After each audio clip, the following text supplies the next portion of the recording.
revient sur Mélenchon, que je dis, c'est que moi, au fond, je pense que Mélenchon, il a un petit côté islamophobe au fond de lui. C'est-à-dire que je pense qu'il déteste le voile, je pense qu'il est anti-religieux de ouf, ce qui l'amène aussi à avoir des positions parfois antisémites. Une responsabilité, ça veut pas dire une culpabilité. Moi, je m'en tape des excuses, tu vois. Par exemple, les woke vont demander des excuses. Nous, on s'en tape, les blancs.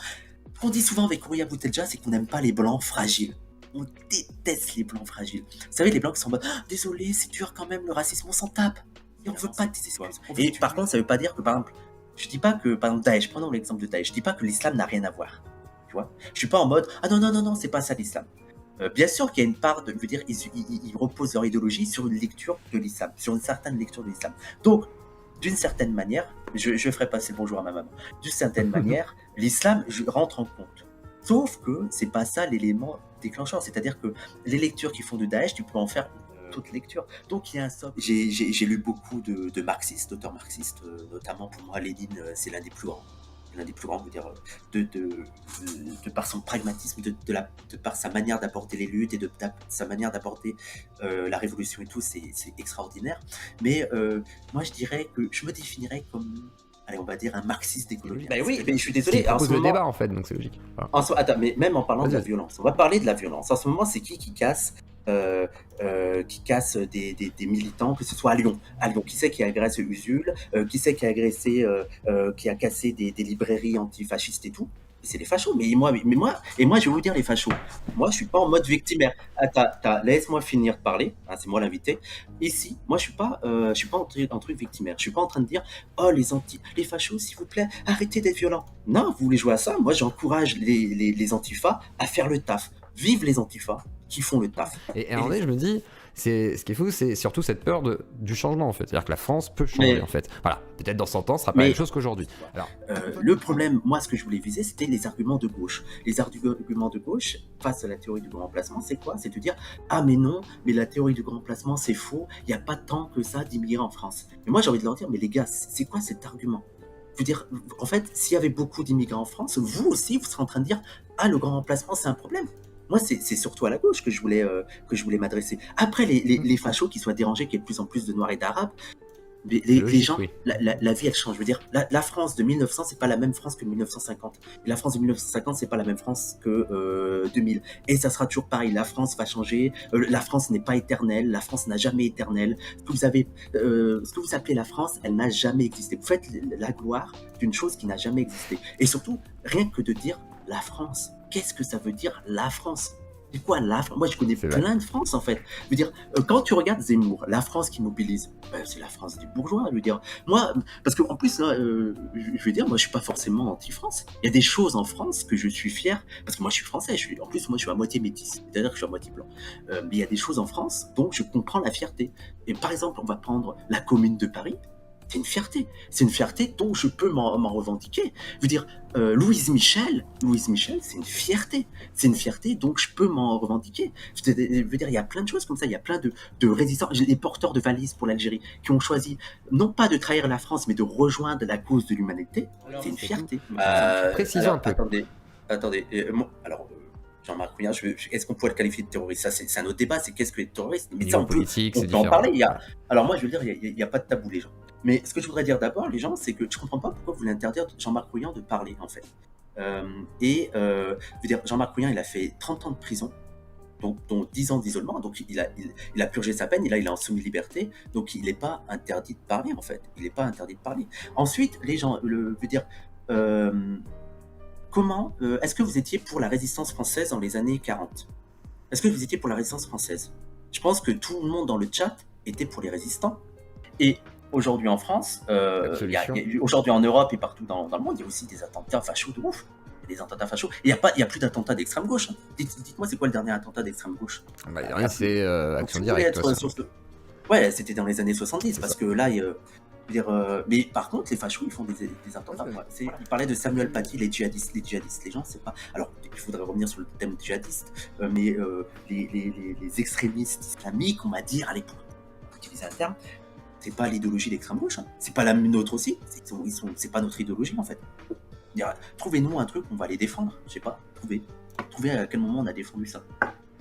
Donc, je vois pas pourquoi vous le mettez dans notre truc à nous. Donc, Après, ce que je veux dire, c'est que c'est la focalisation en fait sur l'islam. Comment ça se fait que sur l'homosexualité, vous ne demandez qu'aux musulmans de se justifier, alors que cette conception qu'on pourrait qualifier d'homophobe de l'homosexualité, elle est présente aussi dans le christianisme et dans le judaïsme.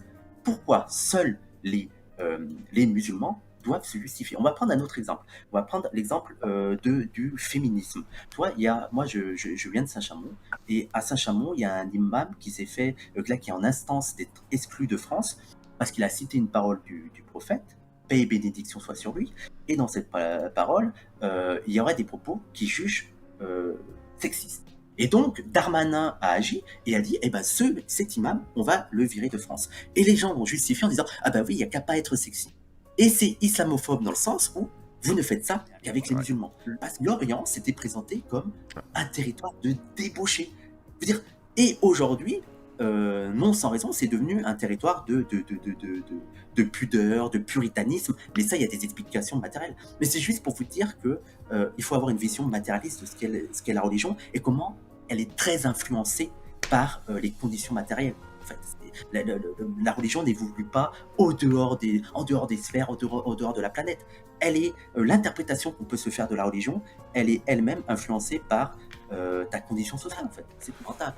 Je veux dire, les fachos, c'est les premiers à user de la violence. Arrête de faire les amalgames. Ou alors les amalgames sur les fachos qui sont foncièrement violents, ils marchent, mais arrête. Et, nous, ce qu'on dit, c'est que, et il faudrait d'ailleurs lire le texte de Horia Boutelja. Les gens, au lieu de parler d'Horia Boutelja, commencez à la lire. Et donc, le texte que je vous recommande de lire, c'est l'alliance entre les beaufs et les barbares. Qu'est-ce qu'elle appelle les beaufs? C'est les prolos blancs. Et qu'est-ce qu'elle appelle les barbares? C'est les prolos arabes et noirs.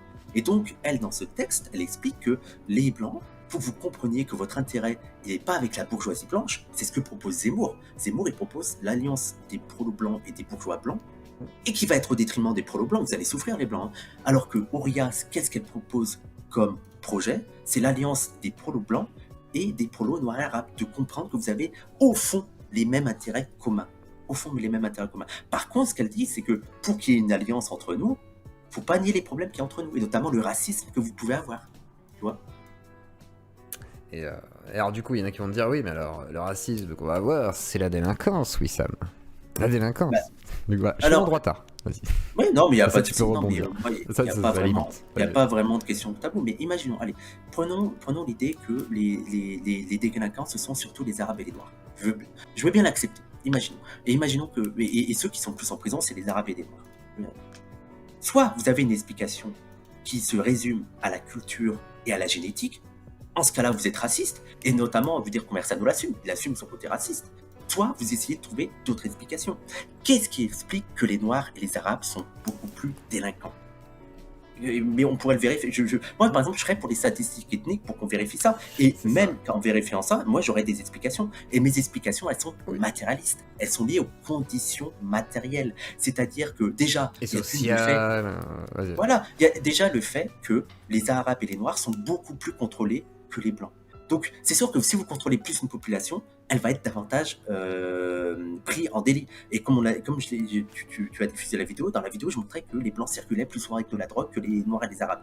Mais comme ils se faisaient 20 fois moins contrôler, ils avaient moins de chances d'être en prison.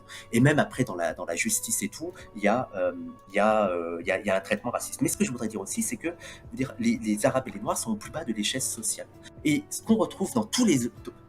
on va généraliser. Quel est le point commun de la délinquance dans tous les pays du monde?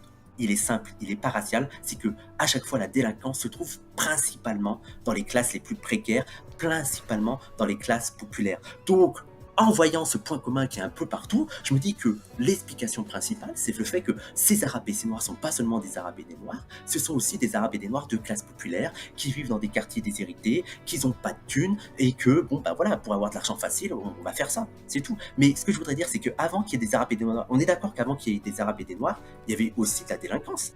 La délinquance, elle n'est pas apparue avec les Arabes et les Noirs. Il y avait aussi des chapardeurs. Prenons l'exemple des chapardeurs à l'époque de 1900 et tout. Il y avait aussi des gens qui volaient et tout. Mais ces gens, ils étaient blancs parce que le pays était blanc. Et qu'est-ce qui fait qu'ils étaient voleurs? C'est qu'ils étaient dans la misère. Alors Cro-Blanc te dirait, oui, mais c'est des Français. Voilà. C'est ce qu'il m'avait dit. Il m'a dit, oui, mais les Apaches, j'étais mais c'est des blancs, c'est pas pareil. Bah oui, mais là. Donc la violence blanche n'est pas la même que la violence arabe, tu vois. C'est là que je vais pas d'accord. Ça sert à rien que je débatte avec Cro-Blanc. C'est que moi aussi, c'est des Français. Je veux dire, les Arabes et Noirs, c'est des Français. C'est tout. C'est tout. Mais voilà, je veux dire, la raison, elle est davantage sociale que raciale.